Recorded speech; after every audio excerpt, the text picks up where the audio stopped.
I know that we're really excited to get started here. So I'm going to turn the floor over to our co-founder, the former comms director of the New Jersey Democratic Party and an Edison native, Adam Green. Thanks so much, Madison. Great to see all these faces, and thanks to everybody for joining this call. On behalf of myself, my co-founder Stephanie, who's on the call, and our entire PCCC team, really thrilled to welcome all of you and Congressman Andy Kim for this brown bag lunch / coffee, depending on your time zone. So I got mine ready. Definitely feel free to eat or take a sip during the call. We're really thrilled to be introducing or reintroducing many of you to our good friend Andy Kim. Andy actually came to our candidate training back when he was first running in the important election year 2018. Many PCCC members were supportive of his first race at the time, where he flipped a very Trumpy district from red to blue and really kind of showed that good credentialed progressives can win in very important districts. And he's been just fighting the good fight, working really hard since then. Many people saw him in the after hours of January 6th, just helping the workers of the Capitol clean up afterwards. And that was a very moving experience, and kind of stands for his larger set of values of, being pro-democracy and also being very pro-working people and just being a good person and father. So we're thrilled to have him here today. I'll turn it over to Andy in a second, then I'll ask him a few questions, and then really excited for all of you to ask questions. So please do take the opportunity to put your questions in the chat. One thing we have emphasized several times is that those who want to help his campaign get off to a good start are definitely welcome to donate. We'll be putting a donate link in the chat. And with this, definitely want to turn it over to our good friend, Congressman Andy Kim. Andy? Yeah, thanks, Adam. Thanks, everybody, for joining up. I'm glad we have a chance to be able to have a conversation.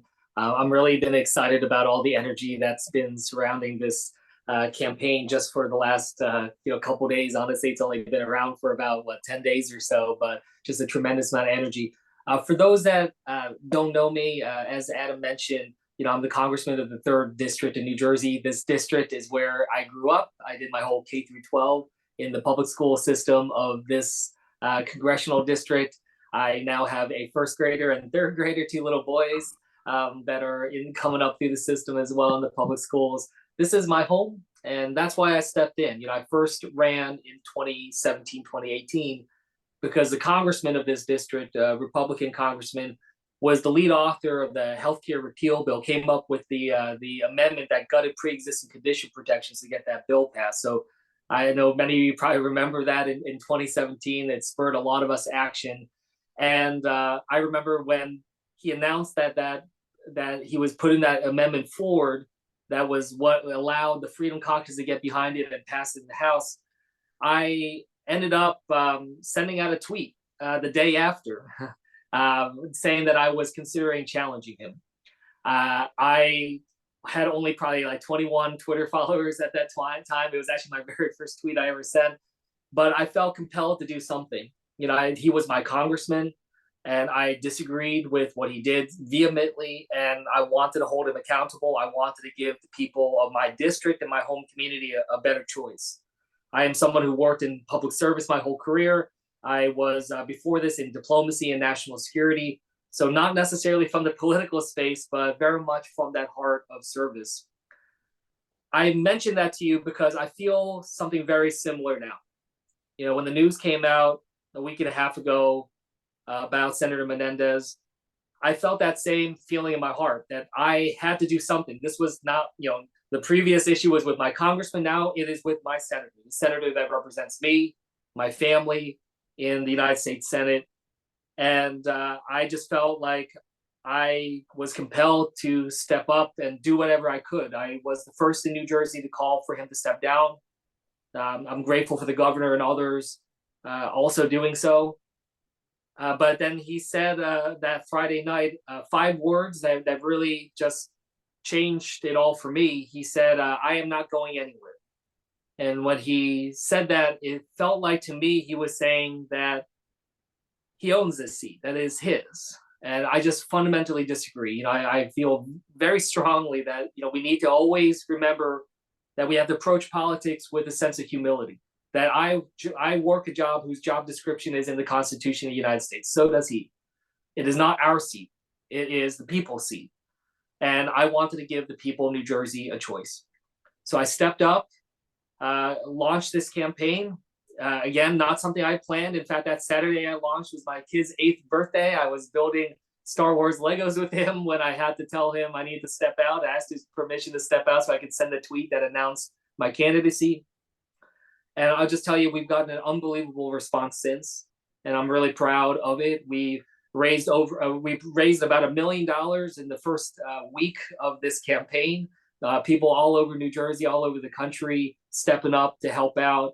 People saying, hey, look, it doesn't matter if it's the Democratic Party, the Republican Party, we got to call out when we think that there's something wrong, something that's not up to the standards of public service and honoring this country that we live in.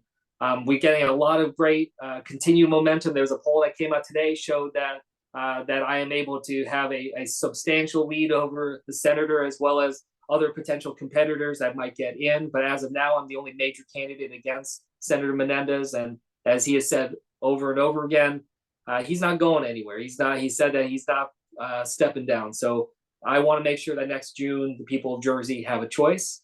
And I hope that they choose integrity. I hope they choose public service. I hope they choose a next generation leader who's ready to step up right now. If elected, I'd be the 4th youngest senator in the country. I'd be the first Asian American API elected to the United States Senate from the entire East Coast of the United States. I think for a state like New Jersey with 1 million API out of 9 million people, it'd be a great signal to show that we're embracing the diversity of this country, embracing this new generation of leadership, stepping up at a time that is so badly needed to have that kind of freshness and voice. So with that, I'll just kind of stop. I want to make sure we can get into the questions, but hopefully that gives you at least a sense of who I am, why I'm doing this, and why I'm excited to be able to share this all with you today. So with that, Adam, I'll turn it on back to you. Great. Thanks so much, Andy. One of the comments from Joni Bus says, thanks for stepping up. And I think a lot of people feel that way. So first question I'll always ask you, democracy is on the line in 2024. We're all hyper aware of that. And we have a former president with 91 indictments who would wreak havoc on our democracy and our country if he was back in the White House. So can you make clear how the optics of Democrats actively renominating a senator with serious bribery and corruption charges against him could impact the message that we are trying to drive nationally for swing voters as we talk about Trump in this very important overall fight to save democracy? Yeah, no, a really important question. And I think about this a lot. In fact, in my tweet that I said, I launched this campaign, I talked about how, right now it's so important. Right now, the Senate majority is razor thin. We cannot allow that to become vulnerable. The idea that a Senate seat from New Jersey could potentially flip to the Republicans if we renominate somebody who has these serious allegations, that is not something we can do. And it's also just important that we show that consistency, that integrity within ourselves personally, as well as within the Democratic Party. That's something that I've seen a lot of. As Adam mentioned, I flipped a seat in 2018. My race was, I think, the closest win for the Democrats on the entire East Coast of the U.S. that year. I was 2,500 votes down on election night. I pulled it through at the end. But it was something that I've really learned a lot of over the last few years representing this district. Trump won my district in 2020. I was on the ballot with him. He won, but I was able to win too. So that ability to try to connect is something that I've learned a lot from. Right now is the point of time with the least amount of trust in government in modern American history. I mean, we just are living through a moment where there is so much concern. And I've been saying this line lately a lot, which I say the opposite of democracy is apathy. And I feel like we're getting so close to that point where people are just giving up. They're just saying, why Bob? And people in my district, they call it, they've called it before a swing district, a battleground district. It makes it sound like there's a Democratic army and a Republican army duking it out every day. But a lot of the people here, especially a lot of the voters that are, trying to decide and are movable, they're frankly folks that don't trust either party. They don't trust the system as a whole right now. So it's important that the Democrats show that we are willing to step up and say what we think is right. Doesn't matter, again, if it's a Democrat or a Republican. And I think that that's critical to try to figure out how do we heal this country? How do we try to restore that sense of trust? So, that's what I've been working on, how I'm going to try to engage and try to show that, we have that integrity and that we're going to do things differently. Excellent. All right. And Wendy from Persephone also says, thank you for stepping up. A lot of comments and questions rolling in. Keep them coming, folks. So one more question, well, two more questions for you. One, what's the reaction been back home in New Jersey, both among some of the more political people, but also some of the people who are a little bit less politically inclined? What's the word that you've just gotten word of mouth wise been less? Yeah. Yeah, well, first thing I'll say is that everyone's paying attention right now. It's amazing. I mean, it was obviously front page news, national news. Everyone in New Jersey is aware of this. And, we've again seen this kind of outpouring of support. I'm glad that a lot of the political leaders of this state have all kind of stood together, most of them saying that, like, look, this is something that is of grave concern, such that, the senator needs to step down. That kind of tone, I think, helps set the stage for the entire state, where a lot of people recognize this is not normal. And I think that that's something that's so important, because again, sometimes it feels like we grow numb to, just all the different broken aspects of our politics. And it's so important that we don't give into that apathy, give into that sense of normalization of this chaos. But people are very excited, whether elected officials that I've talked to, political officials and leaders, as well as, grassroots and people in the community. There's an excitement here for us to try to use this as a moment to get better and better ourselves.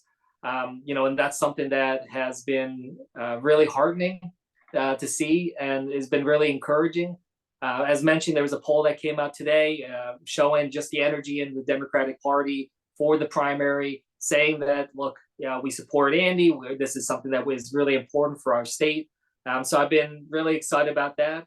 And I'm looking forward to getting to know people all across the state, make sure that they fully, they understand more deeply what it is we're trying to do. But one of the messages I'm trying to convey is something that my very first boss at the State Department, back when I worked in diplomacy, said to me. He said, you don't have good government unless you have good people working in government. And I think that that's so important for us to internalize that, as large as our government is, as big and bureaucratic as it is, it comes down to the people. If you have, a narcissistic or egotistical, people in government, you will have that kind of government. And it's so important for us to just kind of focus in on the public service aspect of this, and try to remember that we deserve better. So, Adam, I've been really blown away by the energy, a lot of excitement, and that's just been, the first 10, 11 days of this. I'm excited to see where it goes. Okay, great. Why don't we just start public Q&A right now? I do think we have a question from Morris Pearl, who is actually the head of the Patriotic Millionaires, one of our very close allies and friends on tax issues. If we can unmute Morris, and then I think Madison will take it away from there on other questions. Hey, Morris. Sure. Hi, I am here in New York City, about 3 or 4 miles from your state. I was just thinking, is the senator's personal integrity like the only issue or the major issue of the campaign? Or are you also talking about other progressive issues like progressive tax policy and things like that? And I was just thinking that, given the senator's history, like, is anyone changing their mind because of the news? Are there a bunch of people who used to think that he was a man of great integrity and, somehow got some new insight from this last batch of news? Yeah. Thanks, Morris. Look, I mean, I think right now, definitely a lot of it is about, the reaction to this news. And look, I'm not going to prejudge what everyone else was thinking, but, I think a lot of people, like a lot of folks in Jersey that I've talked to, they've said that they've had concerns. This is not the first time that he's been indicted. The difference here is that now there's a choice in front of people, and I think the problem before is that, we didn't have, a strong challenger in 2018. The people haven't had an ability to really feel like, there's an opportunity here to choose, an opportunity to hold accountable. So that's certainly, very, very big on people's minds. But look, as this continues on, yes, I do think there's going to be a lot of space for this to build out broader. It's beyond just the senator, and this is a big reason why I've been working in Congress, is on whether it's good governance types of issues, about anti-corruption writ large, a lot of things that I've been championing, for instance, to try to restore that trust. I've been one of the leaders in Congress trying to push to ban members of Congress from owning and trading individual stocks and other things like that that are part of that broader effort to restore trust. And then beyond that, you're right. I mean, look, we absolutely need to have that conversation. And you and I and others have had those talks about progressive efforts in terms of addressing the rising inequality in our country, about the tax code and other things like that. So, absolutely want to make sure we're engaged on that. Certainly something that I've been trying to champion as best as I could in different ways. But with this new opportunity to potentially represent the whole state, I think there's a lot more that I can be doing. So let's definitely dive in deeper on that. Me, I'm somebody that likes to be in the weeds, to dive in and really think through this. But I'm a policy nerd when it comes down to it. I love that kind of stuff. So it's definitely not just about, about what's happened and the indictments. But I think it is important to take a step back and recognize that character matters, and the ability to trust someone matters. And that affects our ability to do all these other things that we want to do. So look forward to staying in touch and engaging on that. Thank you, sir. Thank you so much, Congressman. We have a lot of really great questions, so I'm going to try to get to as many of them as possible. Sure. Our first one, we're going to ask Jean Durbin to unmute and ask her question. Jean, are you able to unmute? Yes, thank you. Congressman, nice to be here with you today. Thanks for holding this forum. Given the national crisis that we're in with regard to our democracy, I was wondering if you could share your thoughts on term limits and whether they might be an effective tool to sort of refresh our democracy. Yeah. No, I've thought about this a lot. Thanks, Jane, for raising it. Let's take a step back. I think that a lot of what drives some of that conversation about term limits is like, how do we make sure that our elected officials are focused in on their constituents? How do we make sure that they're not thinking about, how this is going to benefit them personally? Kind of like what I was saying with the stock trading and other things like that, that's a big part of it. And, how do we make sure we bring in quality, that we can have that ability to have new generations of leadership, stepping up and new voices in the mix? And in all of those places, I think term limits, that it plays a big part of that in terms of thinking about that.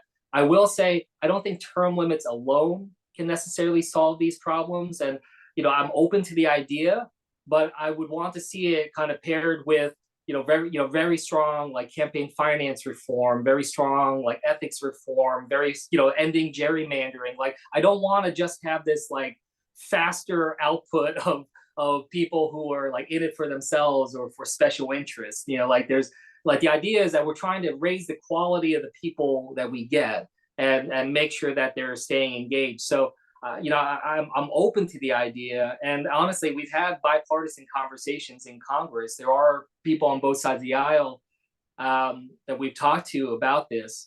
But again, I think a lot of us are in agreement that, having that campaign finance, like for instance, let me just kind of tell you this one part of it. Like the fact that it costs so much money to run for office and these challenges, that was, one of the biggest things that nearly prevented me from running for Congress. And I used to think that the problem of big money in politics was that, it takes time away from legislators from actually legislating, which is true. And that it also allows, wealthy folks and special interests to jump to the front of the line oftentimes. And that's often true too.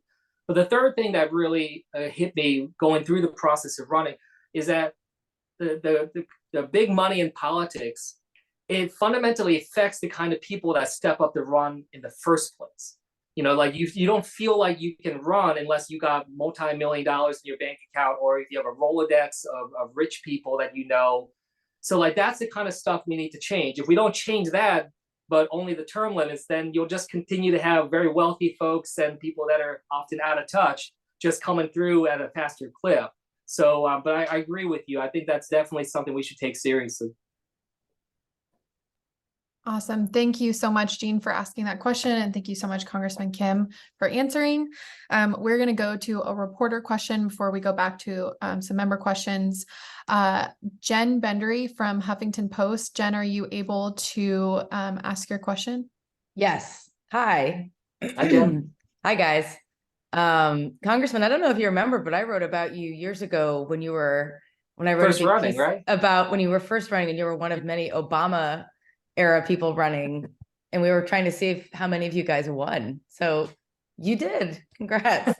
So my question for you is, I'm going to ask you something I've been asking senators all week.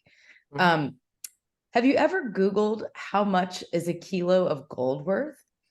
And seriously, I'm curious what your answer is. Bear with me. And what do you make of Senator Menendez laughing it off when I asked him why he did this? Yeah. I've never Googled that that line. I've never actually seen a gold bar in person. It's not something that I've ever witnessed. I don't actually know how large they are. And I think that's certainly part of what is capturing a lot of people's attention here in New Jersey. Just like, who has these, who has them around their house. In terms of the senator's kind of response to you asking, I don't know exactly what happened there, but look, I mean, this is serious stuff, especially for him, especially given what was written in the indictment. So, I definitely don't think it's a laughing matter. I think the people of New Jersey deserve an answer.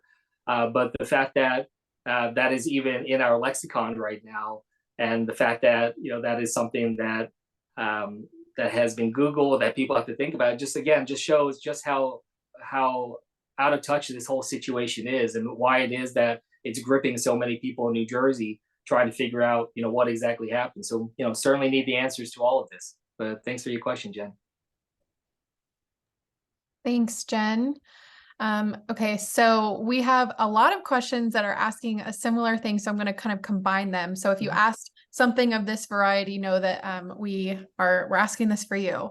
So there are so many people in the chat that submitted this question beforehand, and they're just really excited. They want to know, how can they help? What do you need for this campaign? Like, how do our supporters be there for you every step of the way?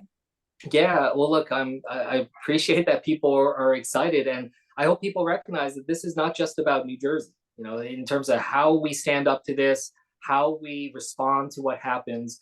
This is about our country. First and foremost, as we said, we cannot let the Senate majority become vulnerable, especially here in New Jersey. New Jersey is not a place that needs to become a battleground state when it comes to the Senate. I think that shows that it's important for everybody to kind of think through, because think through what would happen if the Senate majority flips and we see everything in the news about a national abortion ban and other types of things like that, which would be so devastating to our country. As well as, just what does the party stand for? What does integrity mean in our politics? I hope that that's something that everybody recognizes. I mean, look, what I'll say right now is we're trying to keep the momentum going. If people are able to chip in and help out, as we said, we raised about $1 million in the first 7 days. We need to keep that up. Senator Menendez has over $7.5 million in his campaign bank account, and he's continuing to fundraise. I think I saw a press report saying that they're hosting a big fundraiser at a fancy hotel on the beach in Puerto Rico. They're continuing to raise money. For me, we started, this summer with less than $1 million in our bank. So we're rapidly trying to expand and catch up and make sure that we can run a race for a statewide election. I've won tough races at the House level, but to operate at a statewide with the New York and Philly media markets, 9 million people, it's a whole nother scale. So folks are able to chip in and help out. That certainly be big.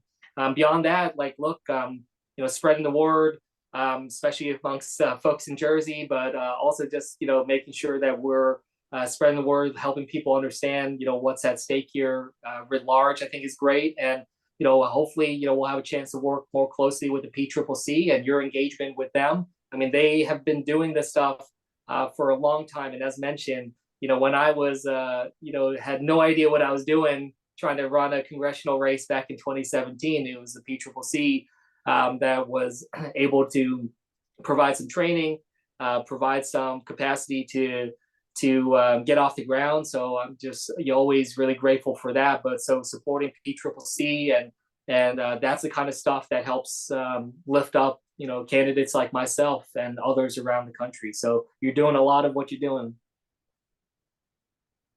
Awesome. Thank you so much. And thank you to our members who are so excited to support. Hannah threw a contribution link in the chat. We'll bump that again if you have the ability to contribute to Representative Kim's campaign. For our next question, we are going to go to Brian Mesker with Business Insider. Brian, are you able to unmute and ask your question? Yes, I'm here. Hi, Congressman Kim. Good to see you. Wanted to ask you about senators. Obviously, there's about 31 Democrats who have called for Menendez to resign. That includes Gary Peters, the head of the DSCC. Fetterman, I know, is raising money for you. I'm curious if any other senators have reached out to you since you've announced your campaign, if you've had any conversations with the DSCC about your campaign, and if so, what those conversations have been like. Yeah, look, at this point, I've been kind of giving the Senate their space. I understand that this is, a sensitive issue.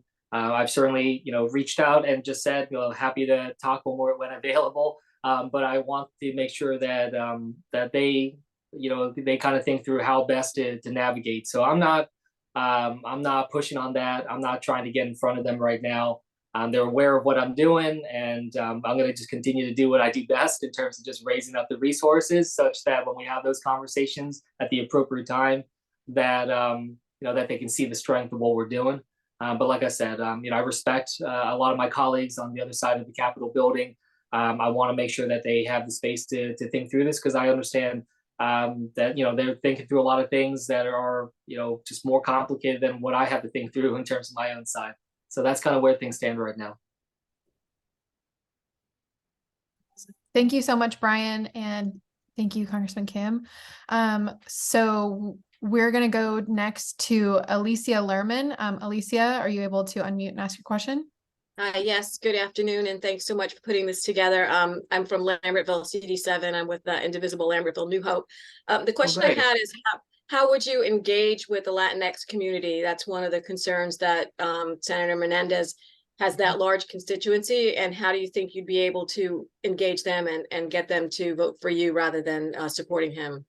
Yeah, no, definitely. I mean, look, I want to make sure that that we're running the kind of on the ground grassroots operation that I've always done. I've always been about engagement and making sure we're doing that. I mean, I've now done 67 town halls in a little over 4.5 years in Congress, going out to every single corner of the state, or at least in my district. And now we're going to be doing that across the state, making sure that we're engaged. So, that's certainly what I hope to do. And, look, I've heard some of those same concerns. I get it. Senator Menendez has been someone that, that community has looked to in the past to be able to provide a voice.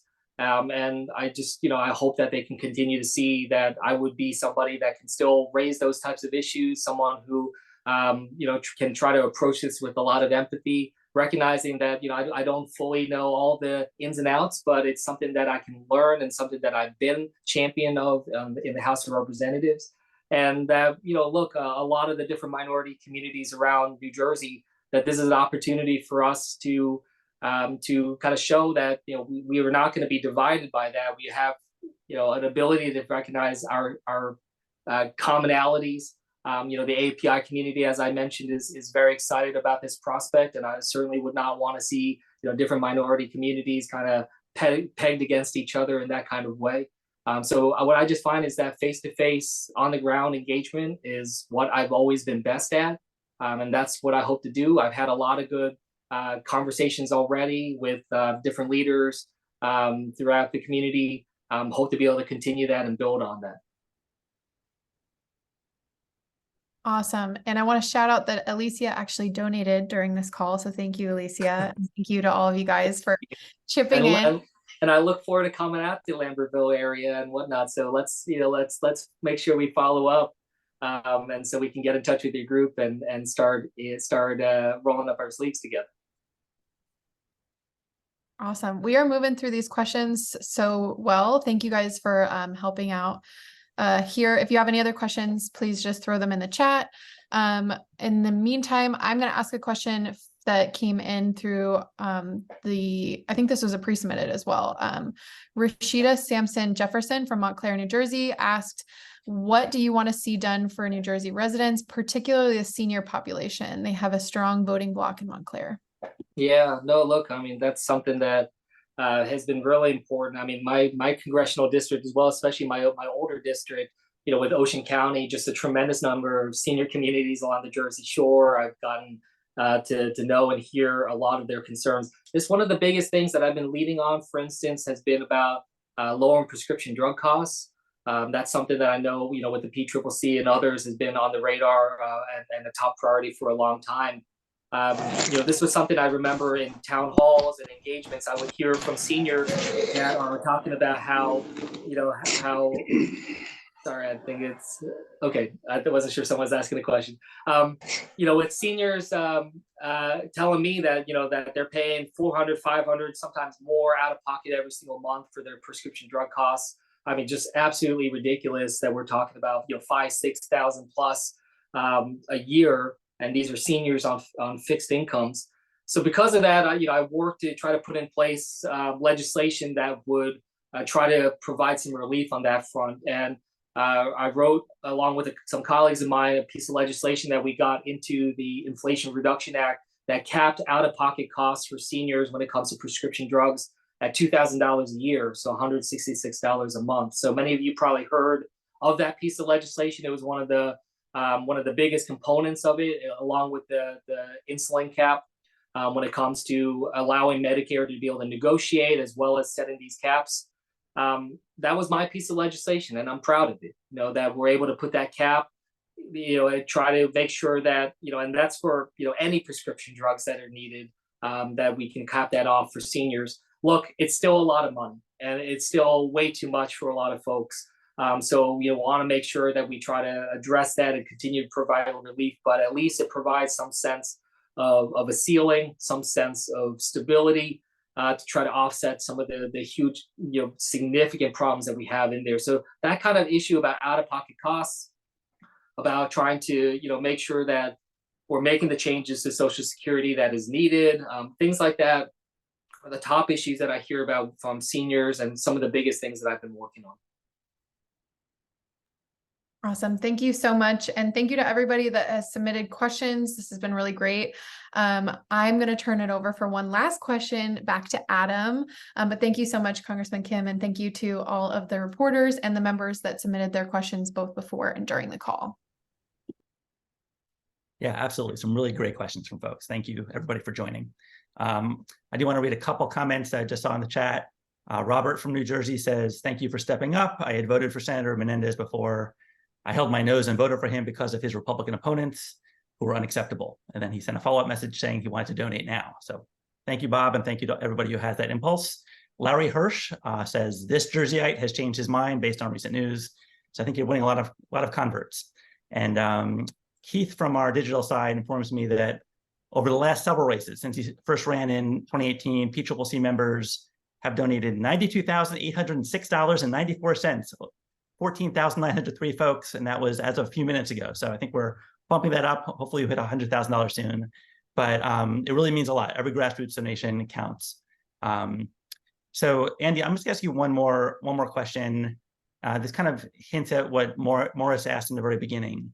One thing that Democrats have been struggling with lately is kind of breaking through on an economic message. And I'm always in a mind-boggled state when I see that people trust Republicans more than Democrats on the economy. Just makes no sense to me. But I know that you've, through our conversations over the years, you've always had a very innovative approach to communicating on Democratic accomplishments back home in your district. And I'm just curious what your current approach is to talking about kind of backward-looking accomplishments of Democrats the last couple of years, and what's your approach to talking about the forward-looking vision and actually breaking through with voters. Yeah, then, no, look, then you want to just close out. And then I'll close out after. Yeah, thank you. No, look, let me address that and then I'll close out. But I think that that's so important. Just like, how do we really try to land that message? And, I think one thing that I've really been thinking through with the job that I've had of representing a district that Trump won twice is like, in DC, when I'm down at the Capitol, so oftentimes like everyone's like, what's the message? What's the best message? What's the right message here? And that's incredibly important. Don't get me wrong. But working on the ground in my district, I've learned two other questions that are important beyond just what's the right message. One question is, who's the right messenger? And the next question is the message you're trying to convey actually getting to the people you're trying to talk to? And oftentimes the answer is no.